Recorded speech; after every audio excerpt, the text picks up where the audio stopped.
Have you ever pondered the roots of the Israeli-Palestinian conflict?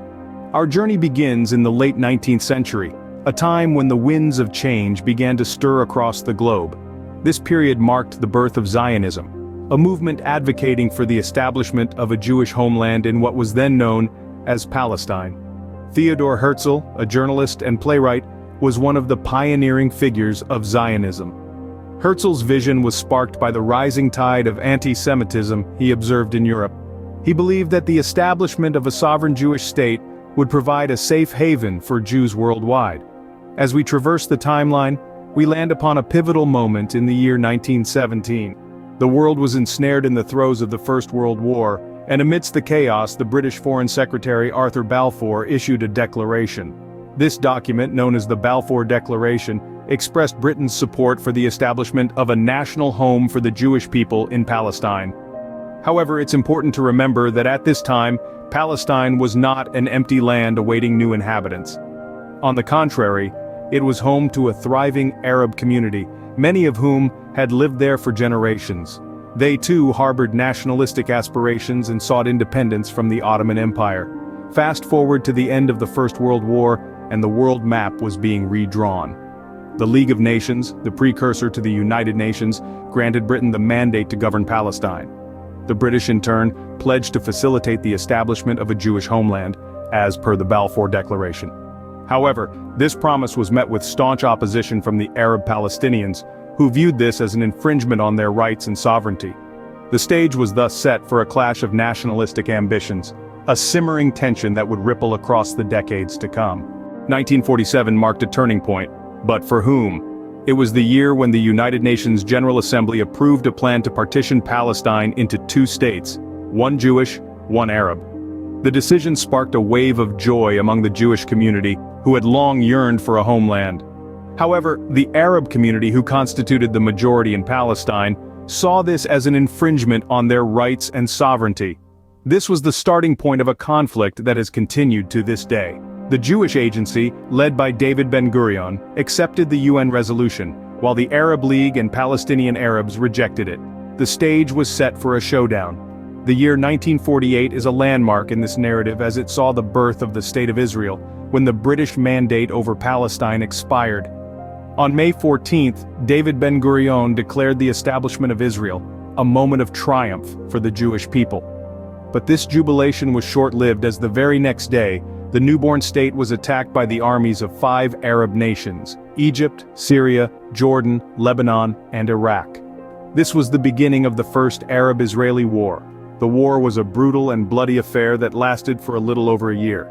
It ended with armistice agreements signed in 1949 between Israel and Egypt, Lebanon, Jordan, and Syria. The war changed the map of the Middle East as Israel expanded its territory significantly, capturing areas that were initially allocated to the Arab state in the UN partition plan. The aftermath of the war was a mixed bag.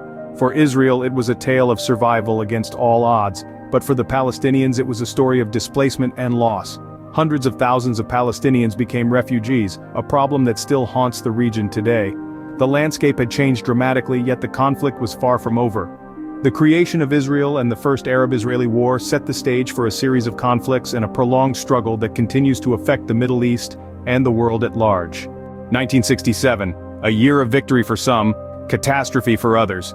This year marked a turning point in the Israeli-Palestinian conflict with the eruption of the Six-Day War. It was a rapid-fire conflict, over as quickly as it had begun, but the consequences? They were far-reaching and long-lasting. In a near-miraculous display of strategy and might, Israel managed to seize control of the West Bank, Gaza Strip, and East Jerusalem. This wasn't just a territorial gain, it was a seismic shift in the balance of power in the region. Overnight, Israel found itself in control of a vast population of Palestinians, a situation that would prove to be both a blessing and a curse. While Israel celebrated its victory, the Palestinians mourned their loss. But from this despair arose a new fervor, a new sense of identity. Palestinian nationalism, once a fledgling notion, now became a powerful force. It was the spark that ignited the formation of various groups, each with their own vision of Palestinian liberation. One such group was the Palestinian Liberation Organization, or PLO. Its creation marked a significant shift in the landscape of the conflict. The PLO was not just another group, it was a symbol of the Palestinian struggle for self-determination. At the helm of this organization was a man who would become synonymous with the Palestinian cause, Yasser Arafat. Arafat was a charismatic leader, a figure who commanded respect and inspired devotion. Under his leadership, the PLO became a force to be reckoned with. They fought, they resisted, they survived. But their struggle was far from over. The Six-Day War may have ended, but its aftermath was only beginning. The Israeli occupation of Palestinian territories brought a new set of challenges and a new era of resistance. The Palestinians were no longer simply underdogs, they were now a force to be reckoned with, a people with a cause and a voice. A new era had dawned, one of occupation and resistance. The stage was set for a conflict that would shape the region for decades to come, a conflict that continues to this very day. The late 20th century brought hope and despair in equal measure. In the early 90s, a glimmer of hope emerged from the city of Oslo. The year was 1993, and the world watched as Israel and Palestine, in an unprecedented move, agreed to the Oslo Accords. This agreement, brokered by Norway, promised a phased withdrawal of Israeli forces from parts of the West Bank and Gaza Strip, and set the groundwork for a two-state solution. The accords were a remarkable milestone. For the first time, both parties officially recognized each other's rights to exist. Yitzhak Rabin, the Israeli Prime Minister, and Yasser Arafat, the chairman of the Palestine Liberation Organization, shook hands on the White House lawn, a symbol of compromise and a promise for peace. Yet, the optimism was short-lived. Despite the accords, deep-seated mistrust and disagreement over key issues like Israeli settlements and the status of Jerusalem persisted. The peace process was further derailed when, in 1995, Prime Minister Rabin was assassinated by a Jewish extremist, a tragic event that sent shockwaves through the region and the world. As the century drew to a close, tensions escalated, culminating in the outbreak of the First Intifada in 1987 and the Second Intifada in 2000.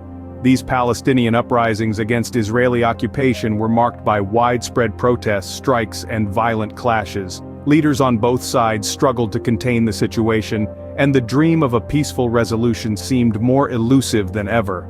The intifadas left a deep scar on both societies, intensifying the divide and further complicating efforts for peace.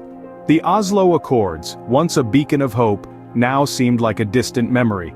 The two-state solution, while still officially on the table, was increasingly overshadowed by the realities of the ongoing conflict. The turn of the millennium saw the conflict at a crossroads. As we moved into the 21st century, the Israeli-Palestinian conflict continued to be a complex and deeply rooted issue, with peace seeming more like a distant dream. Fast forward to now.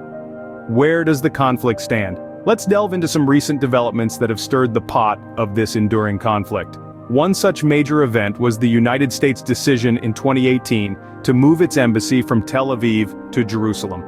This move was highly controversial, as it defied decades of international consensus that Jerusalem's status should be determined through negotiations between Israelis and Palestinians, both of whom see the city as their capital. The decision was met with widespread protests and escalated tensions in the region. Around the same time, the United States also recognized Israeli sovereignty over the Golan Heights, a region that Israel captured from Syria during the Six-Day War in 1967. This move too was met with international criticism, as it contravened the principle that territory cannot be acquired by war, a principle enshrined in the United Nations Charter. But it's not all about controversy. There have also been some surprising turns in the road to peace. In recent years, Israel has normalized relations with several Arab countries, a development that was almost unthinkable a few decades ago. These agreements, known as the Abraham Accords, were brokered by the United States and saw the United Arab Emirates, Bahrain, Sudan, and Morocco establish diplomatic ties with Israel. This marks a significant shift in the regional dynamics and could potentially pave the way for a new era of cooperation and stability. However, these developments have also been met with skepticism. Critics argue that they sidestep the Palestinian issue and do not address the core of the conflict. Despite the normalization of relations with several Arab countries, the Israeli-Palestinian dispute remains unresolved, and the path to a two-state solution seems more elusive than ever. The future remains uncertain, but the past provides valuable lessons. The history of the Israeli-Palestinian conflict is a testament to the complexities of geopolitics and the human struggle for identity and self-determination. As we look to the future, it's crucial to remember these lessons and strive for a resolution that respects the rights and aspirations of all parties involved. In retrospect, what can we learn from this complex narrative? We've journeyed through the genesis of the conflict, the establishment of Israel, the wars, and the peace accords. We've seen the names and faces that shaped this enduring struggle. The Israeli-Palestinian conflict is a convoluted tapestry woven over decades with no easy solutions. Yet it's this very complexity that underscores its significance in our world's history. Understanding history is crucial to navigating the future, and the Israeli-Palestinian conflict is a testament to that.